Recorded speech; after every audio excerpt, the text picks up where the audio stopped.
I feel like a lot of your art is reflective of where you come from and never wanting to leave your city behind and the people from the city behind. I think that anytime I've ever heard you talk about your success, you've always talked about the people here. And I think that figuring out a way that encompasses all of your history and the city's history and your art is going to be the most powerful. And the way you do that is figuring out how you became who you are.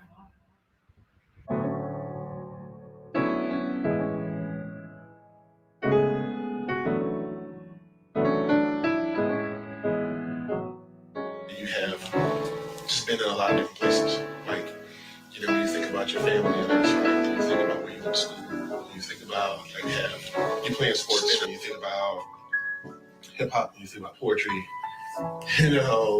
sacrificial poets. Like, when you think about that thing, there's a lot of intersections across the community.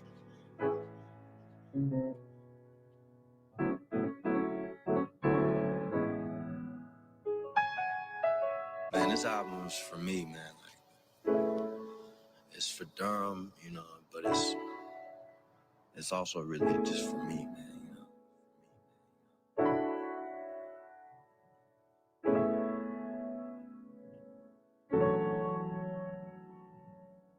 Shouts to Durham, boy.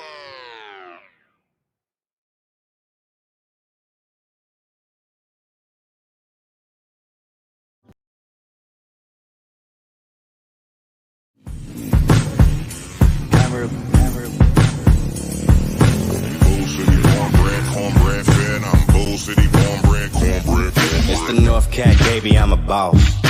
Carolina barbecue sauce with the slaw. I'm the safe, the cellar, and the vault. I'm the best, the effect, and the cause. I'm the law.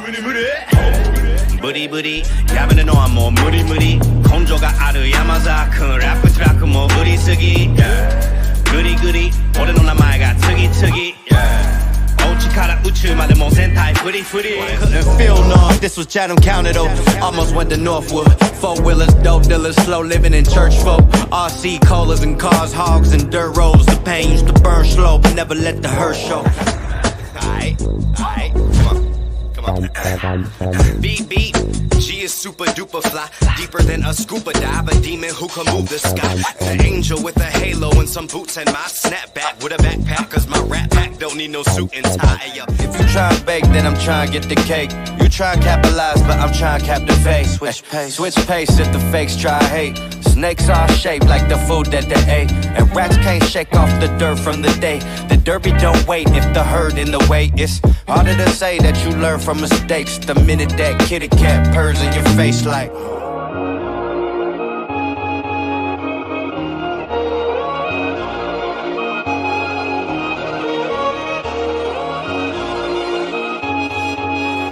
Mama waiting tables, Papa in the kitchen. Emily was hostess, I was doing dishes. We was trying to make a living on the come up. I'ma stay true no matter what I do. Raised in a family serving food. Just made sure I wasn't in a dining room. Cause mama waiting tables, Papa in the kitchen, Emily was hostess, I was doing dishes. We was trying to make a living on the come up. I'ma stay true no matter what I do. Cause I was raised in a family serving food. Just made sure I wasn't in a dining room. Mama always had Welcome, everybody, to Tadaima 2021. My name is Rob Buscher, and I'm the Tadaima Film Festival curator, and it's my great pleasure to be here tonight with Mr. G Yamazawa. G, would you like to introduce yourself? What's going on, everybody? It's good to be here. G Yamazawa. Really happy to be here.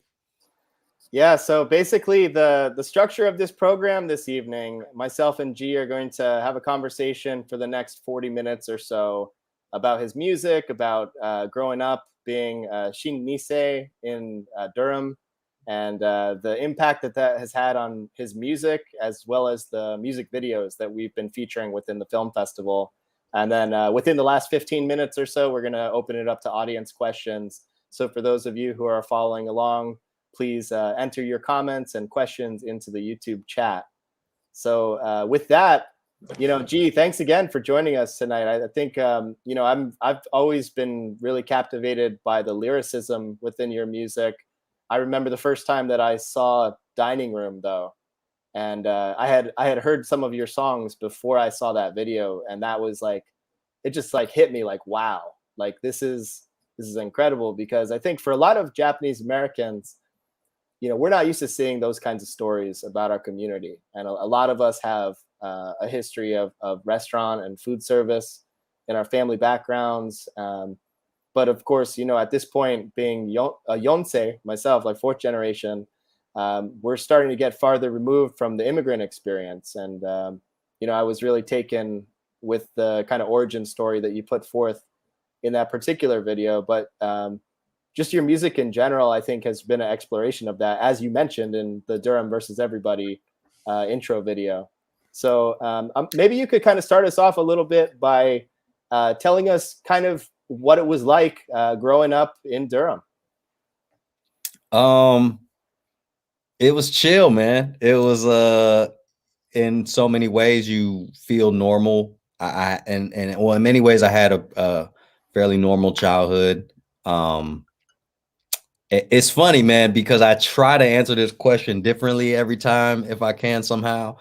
And I think every time I get asked it, and the older I get, the more I'm unpacking it and kind of processing it. And especially, I just moved back to North Carolina about 6 months ago from LA, and I haven't lived here since I was for about 10 years. And so now that I'm kind of circling back here, it's sinking in a whole different way. It's cool, man. It's kind of extreme on both angles. So it was in one hand, it was extremely difficult because any room you walk into, you're just hyper visible. And sometimes the people around you don't really know what to make of you. And neither do you sometimes. And so learning how to navigate through that, just attention from such a young age. And on the other end is really cool because you're the only Asian friend that this person may have ever had in their life. And you get to kind of introduce these new concepts and different ways of different belief systems. And you're kind of any friend group I'm a part of, it's immediately diverse because I'm in it, and so there was definitely a cool kind of duality to it growing up. Yeah, because I think one of the other things about your identity and just the persona that you have within your music, we don't see a lot of Asian Americans visibly in the South. And obviously, this is a large and growing community in a lot of the bigger cities. I know Atlanta has a growing Asian American community, but we certainly don't see a lot of Japanese Americans, right? And so, I think one of the things that has always interested me about like the Japanese American community in general, we have these regional identities, especially like anyone who grew up outside of the West Coast. We have very, very specific regional identities where oftentimes, whether you're a descendant of someone who immigrated before the Immigration Act, or if you're a descendant of someone who came after, oftentimes we're the only Japanese Americans in our community. And so I think a lot of people can relate to that, but it's sort of that specific lens that you have. Because I think, I'm not mistaken in saying this, but you identify as much someone from North Carolina as you do a Japanese American, right? Yeah, that's a good way to put it for sure. Yeah. Yeah, it's hard to say when people talk about community, in terms of their community. Sometimes it's kind of a difficult concept for me personally, because I didn't have any sense of a Japanese and or Asian American community until I was 21, 22, going into the art scene, the Asian art scene in DC, and then on to Los Angeles. And so really it's kind of like, and they're both kind of similar identities, actually. You'd be surprised, kind of a smaller town a more unknown, underrepresented kind of state and region, but also mixed with the JA. And I don't know, man. Sometimes it's weird for me to say JA. Like I don't even, because there's such a unique and you know, what do you, I don't know the word, but you know what I'm saying? Like for me, I was an Asian kid. So, but yeah, man, identity is kind of crazy, man, to think about. Well, because I think, and that you're kind of touching on this other point, right? This idea of like what it is to be Shin-Nisei, right? And like, you know, being someone whose parents are immigrants, when there is such a, I think, of people who know about Japanese American history, like there's a tendency to think about this dominant narrative of like, you know, Issei coming in the late 1800s, early 1900s, Nisei being children or young adults during the wartime incarceration. And I think for folks who aren't descended of that particular lineage or experience, there has obviously been some challenges historically in terms of being able to align with that part of the community, because unfortunately it is such a big part of our story, right, as a national Japanese American community. But at the same time, like I've seen you be able to connect to that as well, like the stuff that you've done with Heart Mountain and the limited jersey run that you had of the Heart Mountain baseball team. But you know, maybe you could talk a little bit about you know, how it was that you kind of came to those conversations around the incarceration and trying to make sense of that as someone who's obviously part of our community but hasn't experienced that, doesn't have to experience that. You know, what began as just getting invited to perform as a poet. I kind of got welcomed into these spaces, and it is such a blessing, man. I think without that and without kind of my work and my kind of artistic endeavors as kind of the gateway to be able to be welcomed into these communities, because I think for a lot of people it's very difficult to navigate and meet people and kind of connect without really knowing what people's intents and intentions are and stuff. So it started in DC, and it was specifically at this Smithsonian event, a Day of Remembrance, where they showed the Legacy of Heart Mountain film, and David Ono was there, and I got to meet him and we connected, and that was the first moment where I was like, I had a visceral reaction to the incarceration history.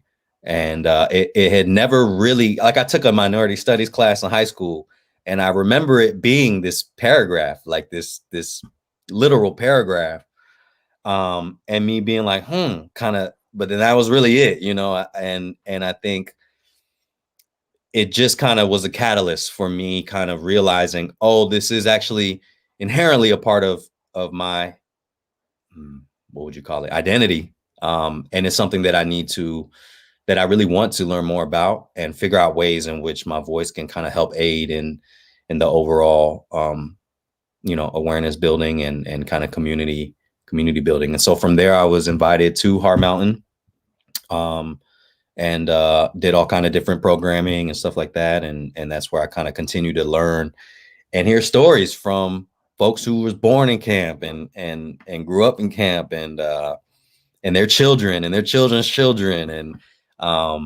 yeah, it's been an incredible experience for sure. Yeah, I mean, I think it's one of those things that, as you say, you know, it has a visceral impact, right? And the idea that, like, you know, the reality of just being who you are was enough to get someone thrown into a prison camp. I mean, I feel like that's kind of enough to unite anybody behind a particular cause. But, you know, it's interesting as we continue to navigate like what it means to be Japanese American today. Like our community is so diverse now, right? Because I mean, although Shin-Nisei may still be in the minority, there are a lot more folks who are descended of folks who immigrated in the post-war era. There's obviously a lot of mixed race individuals like myself and multi-ethnic Japanese Americans. So it's kind of like, I think there's an opportunity as well to kind of explore this through art. And I think that's certainly something that you've been doing with your music and with your videos. And maybe we can kind of pivot the conversation to talk more specifically about the videos that you've been working on. I was really taken with the video that you did, the versus everybody, because I think like I noticed these kinds of things about your music and your videos, and I mean I assumed that this is like what you're also thinking about as you're kind of putting this work out into the world. But it's also refreshing to then have this like confirmation that yeah, like this is informing like the artistic journey. And what was it like for you to, first of all, what was the process behind that, and what was it like for you to kind of put something together that obviously did make use of some of the other footage from your music videos, but was kind of a standalone product outside of the music? Um, I think the main question I was trying to answer in my head was like, what does this mean? What does this mean right now? This moment in my life of me moving back to North Carolina, um, kind of completing a circle, if you will, and what does it mean for my journey, and where do I go from here? And I think because of the state of the world, because and I'm also like a very hit the ground running kind of guy, like I'm out, you know, I make time for everybody whenever, as much as I can. And I think with COVID and everything, I really was forced to sit still. I was forced to, you know, when a time when I made that video, I was staying at my parents' house. Me and my fiance are staying at my parents' house. It's like, you know, it's a big life shift, and didn't have the studio up and running, and was kind of feeling a little just antsy, you know. And that project gave me just another form of a voice, in a way that I've been excited about recently. In the last year, I've been doing more film work, bought a camera, and it's like, man, I gotta use this mug. You know, what do I do? And what is a solo mission that I can do during this lockdown? And so, and that's something I'm actually still really excited about exploring. Getting behind the camera. I've been in front of the camera a lot, and so I'm trying to kind of really not limit myself as far as what the voice means, and what the voice can do, and what are the different variations of your voice. And so that's kind of how that came together. Yeah, I think I forgot. I feel like I asked a different question though. What was that? Did I answer? Well, that no, I question? mean, yeah, you had definitely answered it, and I was curious, like as a follow up on that, I was curious if you could elaborate about the voices in the film, like who was doing the narration, and what is the context of that within your story? Um, well, so the first voice is my fiance Chris, and I just kind of candidly started recording this conversation about what it meant to be back and what I should do. And the second voice is my poetry coach and mentor, named Desana Hanu. Same thing, kind of just pulled up on him, was talking, and kind of tricked him, and kind of took some sound bites. And Yeah, man. I honestly, that watching that piece still makes me kind of emotional, man. I think just something about piano too, you know, solo piano to do that to you. But um it was great to get to, I feel like, just kind of go back to all of these landmarks in my life, and realize that, you know, this little piece of content was really about me, and really about kind of trying to document how I felt in that time. And so when I see it now, I'm just like, oh man, like what a crazy moment that I'm on the other side of now, in a way. And so that's been important for me as far as developing the voice. Back to your question, is just kind of being very adamant about making sure that you are using your voice as much as possible, not only to develop it, but also to sort of document your life and the times that you're in. And with art, sometimes in kind of the production of it, sometimes time, it can become irrelevant, and it gets difficult to kind of have output that really matches how you feel in that moment. And so there's always generally this lag. But that was a great moment in that, like, and now content is getting so time sensitive, that it's a lot more possible to get to release and put forth work that actually really represents how you feel in that moment. Yeah, I mean, I think it definitely speaks to that specific moment. And I think the reason I had asked about the narration, you can tell just by the timbre of their voices, like how close of a relationship that is with both of them. your fiance and your poetry coach. So I think Mhm. like, having that context, I think it makes it a even more meaningful piece, to be able to kind of have that. It's one thing again for you to be saying something like that, but it's another thing entirely for the people who mean the most to you, Mhm. to have that awareness and the understanding to be able to articulate that, which they did very well in that piece. But thinking a little bit, yeah, about that time specificity. I mean, that brings up like interesting thread. The whole idea of like how Japanese Americans have used art in different forms, sort of throughout the community's history, to document the experiences that they're living through. I mean, like art was a big part of how people navigated the incarceration camps and the post-war resettlement. I mean, a lot of visual artists, but also musicians were active in both the camps as well as a lot of the cities that people resettled in. Mm. So I mean, and obviously is a great way to sort of navigate these like turbulent times that we're living in. So Mm. that certainly makes sense. But I wonder if we could maybe go a little bit further back into your career, talk a little bit about the clips that we saw were from a selection of videos we have highlighted within the film festival programming at Tadaima.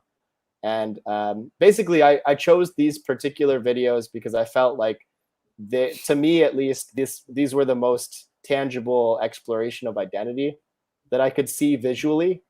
Obviously, your lyrics go into this in many of your songs, but from a visual storytelling component, there's some really compelling stuff in each of these videos. And chronologically, I think, was it Super Duper Fly that was the earliest of those videos that we had shown? For sure. For sure. So can you walk us back? Like, what you obviously were in Tokyo. Were you like just hanging out? Were you visiting family? Yeah, so that was 2014, and we had just won the National Poetry Slam, and right after that, I was going straight to Japan, and it was my first time going there by myself, without my family, and I hadn't been there in maybe like 7 years or so, and so, man, what a trip, man! Going there by myself and having to speak for myself and find my way around, and I also was sitting on a mixtape, and I had no visuals for it, and um, had a lot of good momentum going. Like I said, we had just won, and so I was just on this high, and I was 23. I was 23 years old, and yeah, linked up was staying with a homie who knew a homie who shot videos, and I think it cost like $200 or something like that. And we just went out one day, and we hit the train, we hit the park, and we went went to Harajuku, and yeah, just got it in, man. And yeah, got the iconic, Shibuya, shot, and it was incredible. And that video went viral, and so that one, I think it got like 1.4 million views on Facebook. And it's funny because it was at the time when like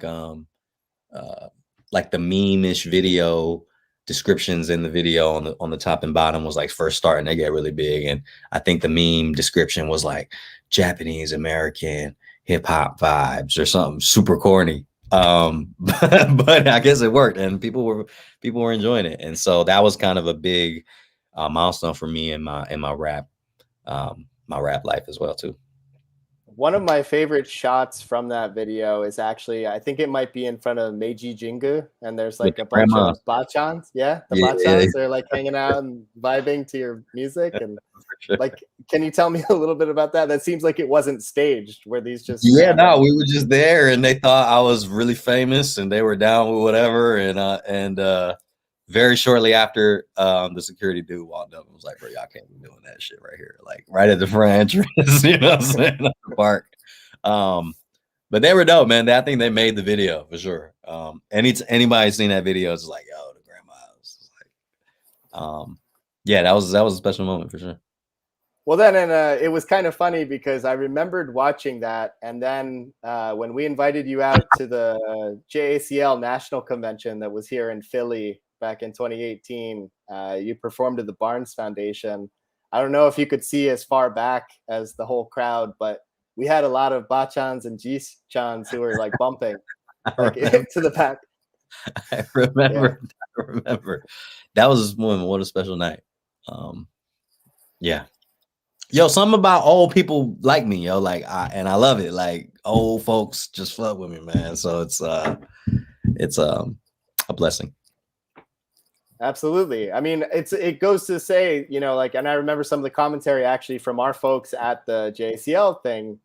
And, you know, a lot of them were like, you know, I didn't really understand everything he said, but I really liked the beat. And hey, he looks like us and he's on stage and he's doing his thing and people enjoy it. So like, we're going to support him. You know, which I think, I mean, that's just something about the community, right? And like a community like ours.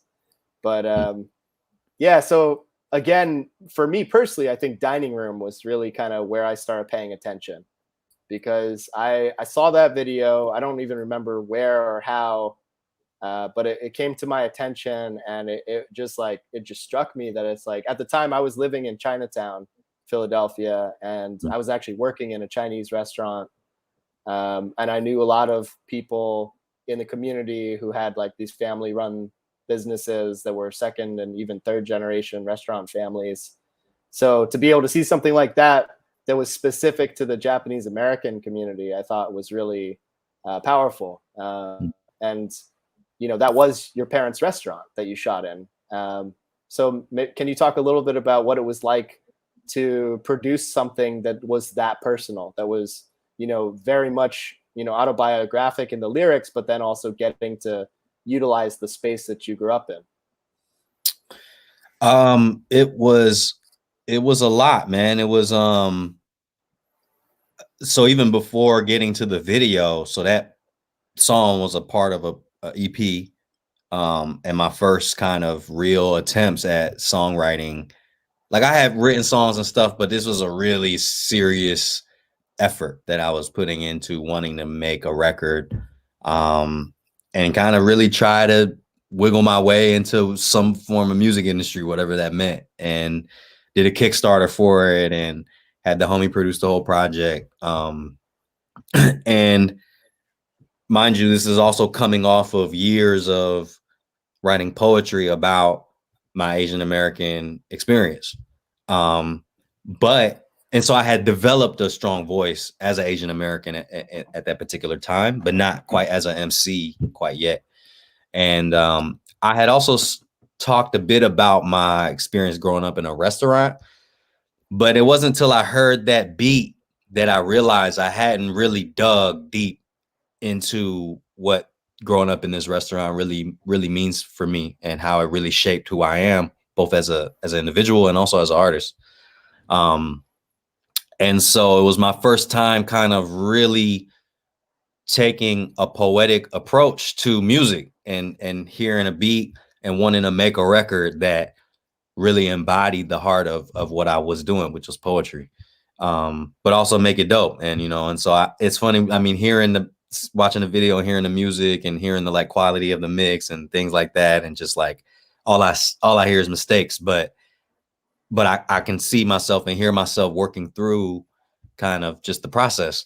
And so that being said, like when it was time to shoot the video, man, it was nerve-wracking, man. It's the biggest thing I've ever kind of tried to take on. I'm trying to really, and especially as a rapper too, man, this is a whole kind of another conversation about authenticity and your story and who are you? Like, why should someone listen to what you got to say? And what is it about you that's relatable to me?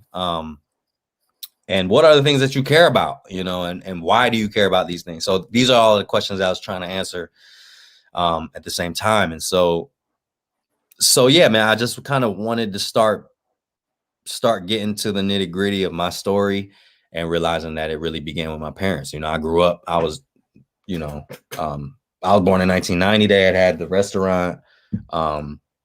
Yeah, grew up in a restaurant, man. And so that's all I've ever known. And so it was just kind of about that time. And what's really dope is it's the same guy who directed the North Cac video. And his name is Kid Ethnic. He goes by Kid Ethnic. His name is Salim Reshimwala.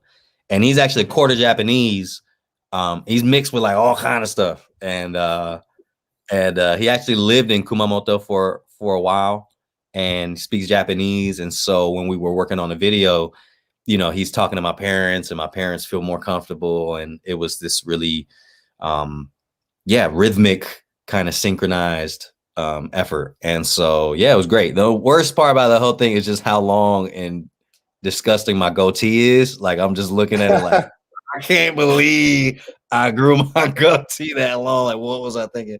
But yeah, man, one of my favorite songs for sure. What was it like working in your parents' restaurant though, right? Because I'd imagine, you know, like they must have had some specific things like, oh, don't do this or do this, or did they get involved at all in the production? And that was, I think your dad at least was in it. Was that also your mom that was in the one In the shot? record? Yeah. I got him in the studio and got some sound bites, and that was really dope. What else? What'd you say right before that? Like, did they have feedback on how you utilized their space? Because it's like it's their restaurant, right? And so they're used to like. The only thing that was in a way untrue was the big plate of sushi, kind of the classic style of just kind of a Japanese steakhouse type feel. But at that point, they had started transitioning into kaiseki dining, and kind of 8-course meal, you know, traditional dining. And so it wasn't the kind of restaurant that they wanted to portray, at least in that moment. But it was true to their history, which is just, you know, a good old Japanese spot. So that's about it. But yeah, I think they enjoyed it as well. The hardest part was finding a Japanese kid, like a little Asian kid, any kind of Asian kid that remotely looked like me. But my homie was like an elementary aftercare teacher and like knew this, so we kind of made it happen. So yeah, that was cool. Had actors and stuff too. So let's talk a little bit more about the Southern identity piece, because North Cac is like the anthem of North Carolina, right? Like, I mean, at least for the time period when it came out, it seemed like everybody who lived outside of North Carolina that was from North Carolina was like knew that song and was all about it. I remember the second time that I met you in Oakland outside of the Cam Fest, some dude from a food truck from North Carolina gave you a whole container of cornbread, and it just said North Cac. Yo, that was I remember that. Yeah. But so, you know, what was it like to kind of have that song that, you know, I assume that that's not the only kind of interaction that you had, like from other folks that were living outside of the area. Man, it was dope, man. It was really crazy. I really didn't expect any of it. And by that point, I hadn't lived in North Carolina for like 5-6 years. And it wasn't really meant to be an anthem, you know. It was just kind of a slapper that I would just kind of, and I really literally missed barbecue and slaw on it, and just like on a tray, you know, like a styrofoam tray. Like, I missed it. And so the way it went crazy, and I kind of got to really experience what going viral kind of can feel like, and just the phone just blowing up, and my life changed, man, from that point forward. And at that, I think from that point, it marked this new chapter. And honestly, man, and been till probably last year that I feel like I slowed down off of that momentum that moment created. And so I think a lot of things went right for that to go off. And I think me being an Asian dude was like a big part of it. I think people were just like, what is going on? Like, and just kind of went along for the ride. And again, Salim with the video. I mean, it was incredible video as well. And so without that video, it definitely would never have did as well as it did. Yeah, I mean, I think it was a very innovative style, right? The one shot, like no cut take. I mean, it has like a really great like film aesthetic technique, right? It's like from like a hardcore film studies perspective. But aside from that, I mean, it just like it's a killer track, and then it just everything works within that Yeah. video. Right. Thinking a Yeah. little bit about Go ahead. sorry, you go ahead. Now I was gonna say, like, I saw it make its rounds in different communities in really cool ways. So, like, Asian people's rocking with me, North Carolina people going crazy. At the same time, like, the dance community kind of took onto it because the homies crumping all through it, right? And it's just got an infectious kind of dancey vibe to it. And then also the workout community started going crazy. So, like, people boxing and training and working out to it. It's like, bro, I never exercised. This is so ironic. And then of course, like, the foodie community. So if you go to the thread, there's just all of these different kind of communities that are really taking to this song in a way that was really, really, really cool. Yeah, I mean, and it kind of speaks again to like the myriad identities that you're bringing into that, right? Even if the lyrics aren't specific to your ethnicity, like representing the Japanese American community, like folks are still going to support that and be excited and want to get behind it. I think it's been interesting looking at some of the more recent videos that you did. I think Yao Ming was the video where you used some home movie footage, right? Mm-hmm. Yep. Can you talk a little bit about like the decision to integrate like home movie footage, and also like how did you select that particular footage that you interspersed throughout? So, man, that was the director's idea. The director was Dan Giraldo, and he runs a company called Nimble Fox. And so he's done, he did the Breathe video. They did the Drumathon video. And so great directors. And I think one of those things where we were just kind of strapped, there's just no bread, there's just no money to be able to really take an idea and kind of go as far as you can with it. And so I think that it was my way. First, it started with, I knew I was coming home and doing this big birthday show, and I thought it'd be a good opportunity to just get a lot of people in one place and just rock out. And so that was the plan. And then and this is one thing he really brought to my attention is, you really want the story is what drives kind of the emotionality of art. And so it was their idea to kind of, I had the kind of like idea of like going throughout the day and kind of ending up at the show. But at one point he was like, yo, do you have any home video stuff? And so we just started scrubbing and we came across some stuff. And I actually edited the first version of that video, which was really cool because I was first learning how to kind of use the software and get it in. And but then we passed it off to his other editor who just killed it, man, and just really dug deep and found these clips. And yeah, it was cool, man. It was really one of the most meaningful videos that I put out for sure. And I think it really speaks to being able to hold space for multiple identities at the same time, because I think, I mean, it's kind of like, hey, like, this is my past, this is my present, and like all of these things make me who I am. And like, this is part of the story, which is exciting because, I think, again, so many times for Japanese American, Asian Americans in general, we're sort of forced to choose between one side or the other. Like, we're either American or we're either from a specific region or we're Japanese. And it's hard to be both at the same time to the same extent. And I feel like you're on that path to like having been able to do that. And I think articulate that in a way, especially through that video, which is exciting to see. And, I think, it gives me a lot of like hope for how we can continue to explore those narratives in the community. Right. So thinking about, I think the two other videos that we had in that selection in the film festival was Buri Buri, as well as the Rich Chiga freestyle. Maybe we could talk about Buri Buri first, because I think you told me a while back that was your first verse that you did completely in Japanese. Hi. Yeah. Yeah. What was that like? Obviously, you're bilingual. You speak to your parents in Japanese, but it's something different, obviously, to then kind of take that to the public, right? And to be putting something out there that obviously is who you are, but still it's not the language necessarily. Maybe it is the language you feel most comfortable in, and I'd be curious to hear your thoughts around that.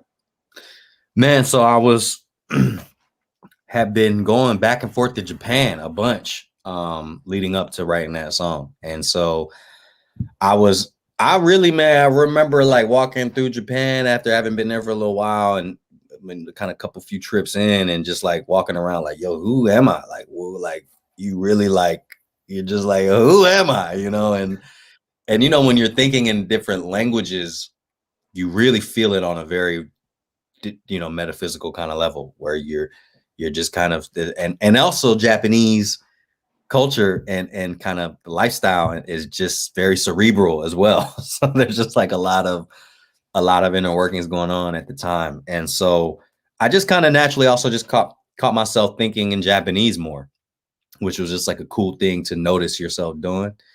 And not only that, I was also, for the first time, like kind of making my own friends in Tokyo, and like folks that are in the business and in the industry and in the scene, and artists, producers, and just all kind of folks. And I felt myself really building some kind of bridge. And I just, yes, again, just had this desire to want to try to write a record in Japanese. And so a lot of my best songs are just like I'm walking in and it's the beat that the producer is working on in that moment. And so he was just, and of course it's a Method Man sample. You really can't go wrong with that sample too. But yeah, slow down trap. And this is a Japanese dude in Japan chopping up this Method Man sample over some trap drums. And it's just like, whoa. And so, yeah, I mean, I was really inspired. And actually I've been working on Japanese music, not Japanese music, but bilingual music as well, man. So I think after this next project, the next project will be a full length record in Japanese. So I'm pretty excited about it. Well, I'm excited to hear it because, I think, there's still at this point pretty few Japanese American rappers. I know Miyachi was also on that track, but it'll be exciting to see like what you do with that album. Hey, yeah, I'm excited. So I forgot, actually, we did show another one of your videos, Sound Right, and thinking about like how, that to me is probably the most Southern of all your videos, right? Because like it starts like you're walking in the convenience store and then you're at the lakeside cabin, and it just feels like that environment. And within the lyrics, you're also talking a little bit about like the locality. And at what point did you make that video? At what point did you write that track? I assume that's after you moved back to North Carolina. Man, I shot that video in 20, definitely way before the pandemic and before I moved back. All right. And was kind of sitting on that video for a long time because I didn't know what to do with the song. So once the song ended up on the album, I was able to put it out. Yeah. But yeah, man, that song is me like going deep. So I grew up in Durham, and also I rep Durham heavily, but I also really grew up for a large part of my life in Chatham County, Pittsboro, which is a little more rural North Carolina. And so, yeah, like my, 4th, 5th, 6th, 7th grade era was when I dealt with a lot of different stuff. And it was like a really formative time in my life. And so yeah, that's like real country shit. Like it's really out there. And so I think that was my first time kind of really wanting to go there and kind of dig up some of that for myself as well too. Yeah, I mean, with that context, it's interesting because it kind of feels like, you're talking about some really serious stuff in that track, but there's this kind of nostalgia that I get from it, at least. And I think that makes a little bit more sense knowing that was before you left Los Angeles. Mm-hmm. Mm-hmm. Yeah. Yeah, so I know we're going to open to questions from the audience soon, but I just wanted to talk really briefly about the Rich Chiga freestyle because, I thought that was really interesting. That was one of the videos that, like we talked about in our previous conversation. And after the fact, I went back and rewatched it and I was thinking, oh, yeah, there's a lot here to kind of explore, but especially in the lyrics, right? And, I think at a moment when our community as Asian Americans is sort of grappling with the aftermath of the George Floyd uprising and the kind of social discourse around racial justice and equity and trying to understand our position within those conversations in society, it struck me as a really powerful kind of critique on, some of these other rappers who kind of like appropriate from cultures that they don't belong to, kind of thing. And like that's kind of what I got like in terms of some of the lyrics that you had. And I'm just curious if you could elaborate a little bit on, your thoughts around that. I know that he's since changed his name to Rich Brian, but yeah, if you could elaborate, I'd be interested in hearing your thoughts. Yeah, man, that was the thing is I wasn't quite angry, or nor did I have like this kind of calling out attitude about it, even though it really is what it feels like. But it's I think it was just jarring for me as an Asian dude who grew up rapping and grew up here and grew up saying the N-word like all the time, like it was like being encouraged to say it, like being kind of being groomed in these kind of environments. I think it also I think I was fortunate. I kind of had a privilege of then going into the poetry community in a nonprofit grassroots organizations into kind of just a higher consciousness level, as we all do as we get older in general. But with the poetry community, it's a very intensified attitude about it all. And so having that kind of my own reformation, if you will, on my own time, and then to be taking my art and my voice very seriously, and then for this cat named Rich Chiga to come out, say the N-word in a really viral record, but at the same time, like I'm watching this like spectacle. It's like a spectacle. It's like, holy shit! Like this is, people love this. Like, and really hip hop really actually embraced him in that moment. I don't know if you remember. Like it really was only Asian people that was mad at dude. Everybody else, no one cared except for Asian people. And I think that it was less about me trying to call him out as much as it was me just kind of processing it for myself and wanting to just kind of shed light on how I feel. And actually, I probably should go back and really watch it before I even say anything too definitive about how I feel watching it, but doing it. But that also was kind of a cool. The issue is too, man, it's like the beat is so fire, man. Like that beat. It's just like I really just wanted to rap on it too, and so it just got me fired up. And I think it was a moment in Asian American history, honestly. And I don't know if Ijima was after that or it might have been before that. But there was a big shift that happened in that 2014, 15, 16 timeframe that I think we're still being kind of affected by now in a nuanced way. So yeah. But I kind of was also speaking to just the generation that we're part of now, in which like being woke is I don't know, man. It's just a lot of nuance. There's a lot of nuance and things are really complex. And so I guess the thing is for me, especially as an artist, anytime you see something that you don't like, it's just too easy to just share an opinion about it to me.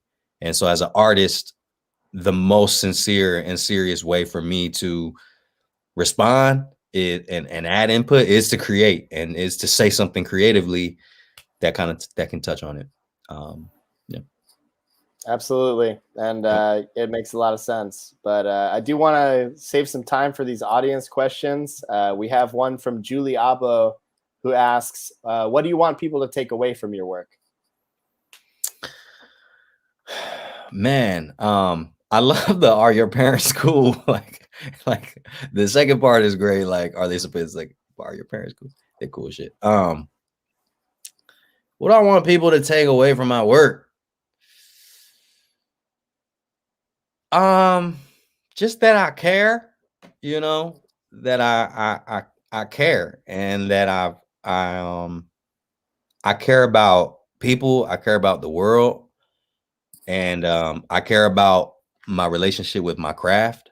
And this is definitely, I think, more than just where do you put it? It's I don't know, man. This is just like this is serious. And so I don't know. That's kind of an interesting question, because I find that like when you ask yourself that question too much, it actually negatively impacts the shit that you create. And so it's a really weird catch-22 where I think that all artists have a level of responsibility that's really important when they're considering who they're speaking to, and what it is that they want people to receive and get from their work.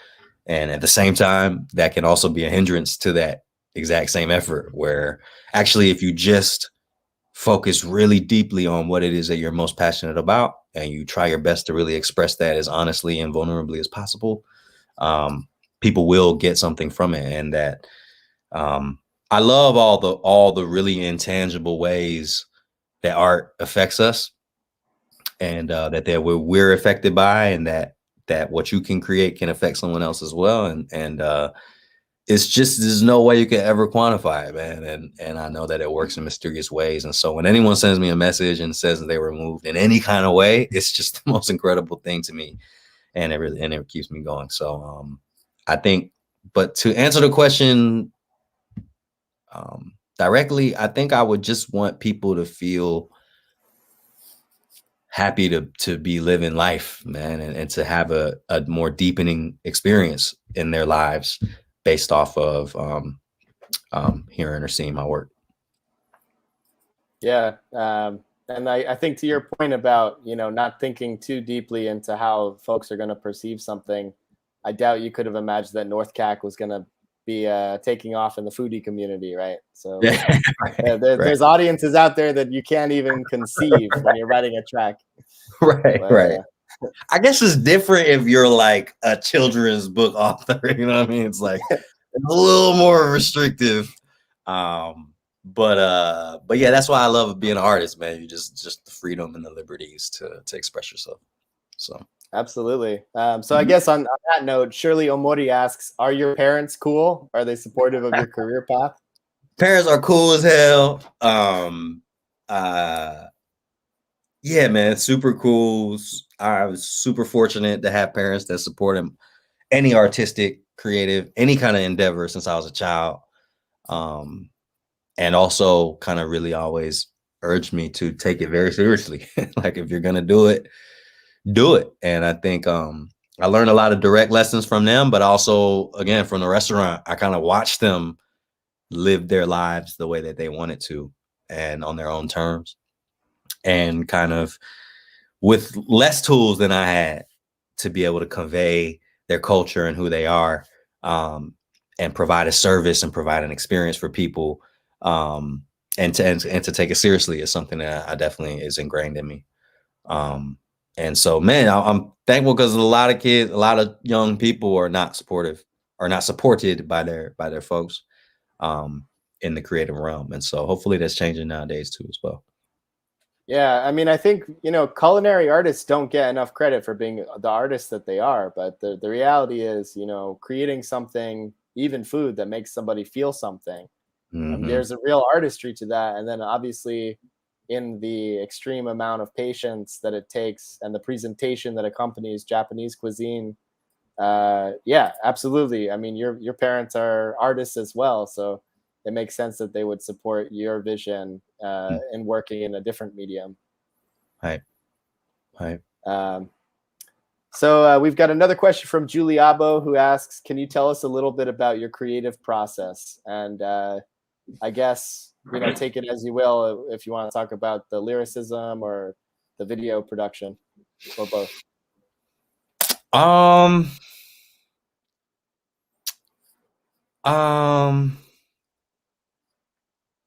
It's changing, man. It's definitely changing. It's generally fueled by some kind of goal, some kind of big goal. And so I think, since I was a child, like drawing and dancing and music and rap has always been kind of like just natural for me. Like I'm gonna draw or I'm gonna do something creative. But when I got into poetry slam, and I came up rapping, so competition is a really big driving force for me wanting to like rap is really a sport to me. It kind of sometimes is approached like that more so than an art form. And when I got into poetry, it was a great way for me to be a little more heartfelt, but also still had this goal of winning the National Poetry Slam and being in these slams and chopping heads and winning rent money and, kind of going through the ringer. And so I think I allow like these really big goals and kind of markers of like quality and success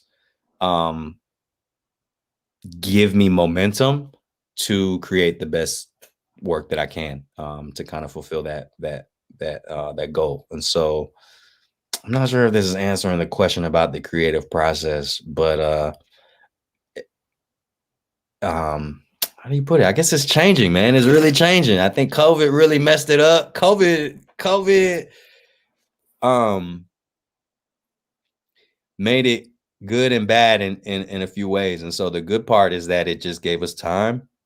It gave me solitude that I really enjoy personally.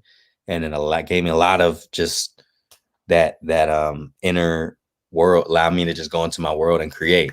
But at the same time, it also eliminated any human contact and kind of the ability to share your work with people and kind of regain momentum and energy that gets fueled back into the art. So I've been kind of I think that's also why I'm excited about film right now, because it's a little less dependent on a live audience or the reciprocity of a crowd. And yeah, so I'm kind of going a little more inward creatively right now, which is kind of exciting thing. And I'm actually working on, I don't know if I wanted to say this tonight, but I'm working on a documentary, a short doc about my parents right now that I just began. And so, Rob, man, I'm actually hit you up sometime soon and pick your brain about, walking into that field. But yeah, man, it's an exciting time, and creatively, I think I change based on the age I am and where I'm at in life and how mature I feel and what kind of schedule I have. So. Yeah, that makes a lot of sense. And absolutely feel free to reach out anytime about that. I think we have time for one last question. This is coming from Kurt Ikeda. Who's another poet of color that you would recommend for young Nikkei to be inspired by? And his second question is, when is the Rob Buscher G Yamazawa collab coming? So I guess as soon as you hit me up about that. Hi. Poet of color, so many. Recommend for a young Nikkei to be inspired by. I go with Bosia, off the top of my head. So can I chat in here? I can't chat in there. But Bosia, Beausia. Just an OG poet. Also Bao Fi. Out of Twin Cities, man, is a serious. I read his book, man. I forget the title of it, but it changed my life, man. Lee Young Lee as well in the academic realm, as far as trying to really study the lineage of what we do, specifically for poets. Ocean Vuong too. Like Ocean is heat. Yeah. But there's a game, man. There's a lot out there for sure. Well, that's exciting. I'm gonna have some time on my hands to like look up afterwards. But Right. yeah, but I really appreciate you taking the time to chat with us tonight, G. I don't want to take too much more time. I think we've run out of time for questions, anyways. So yeah, just really appreciate you being a part of this. Any last remarks you want to share with the audience? Man, thank y'all for having me. Should we answer this one last question before Yeah, we might start? as well. Sure. We won't get kicked out of here, will we? No, we can do one more. Yeah. All right. So Giuliabo has one last question. How much is your work influenced by place, where events in your life have happened, and how does that change over time?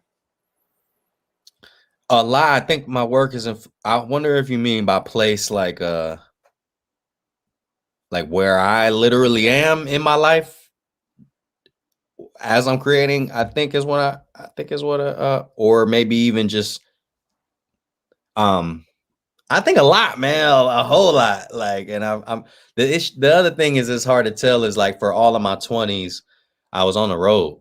So like I was, even though I like trying to move from DC to LA, that whole time period, I'm just doing 100 dates a year, and I'm like living on the road and out of a suitcase. And so a lot of my early stuff musically was like me in a rental car driving for multiple hours and just like listening to beats and never being in a studio with other producers or with other writers, and it never was a collaborative experience. And so that's why I think a lot, especially in the poetry stuff, is a real cerebral kind of approach to music. And yeah, in LA, man, like it was a crazy time, and it definitely influenced my work to want to be more, what would you call it? What would you call that? You've been in LA. I don't know what it is, man, about it. It's just showbiz. There's no biz like showbiz. Yeah. I mean, it's the LA people sometimes, but I feel like you're one of the rare few who kind of had a good enough head on their shoulders to say, like, I'm from North Carolina. Like, I can do good work in North Carolina. Like, I will continue to explore this in North Carolina. Right. Yeah. So being back home is I'm excited for this next album, and it clearly I'm being heavily affected by where I live and where I'm at, and the seasons changing. We talked about this briefly too, man, and rain and bugs and humidity and the pace. And so I'm really excited about this next phase of work. So yeah. All right. Well, where can our audience follow you, and where can they get updates? I'm at G Yamazawa on all things. Even got a TikTok now where you check it out. But I'm not hard to find. Yeah, thank you again for having this, man, for real. Yeah, thanks, G. It means a lot, and I our audience will definitely appreciate this. So yeah, stay safe, keep doing good work, and we'll see you back hopefully again sometime on another program. Hi. Thank you. Thank you, everybody. Peace, Kurt. Thank you, Julie. Everybody else.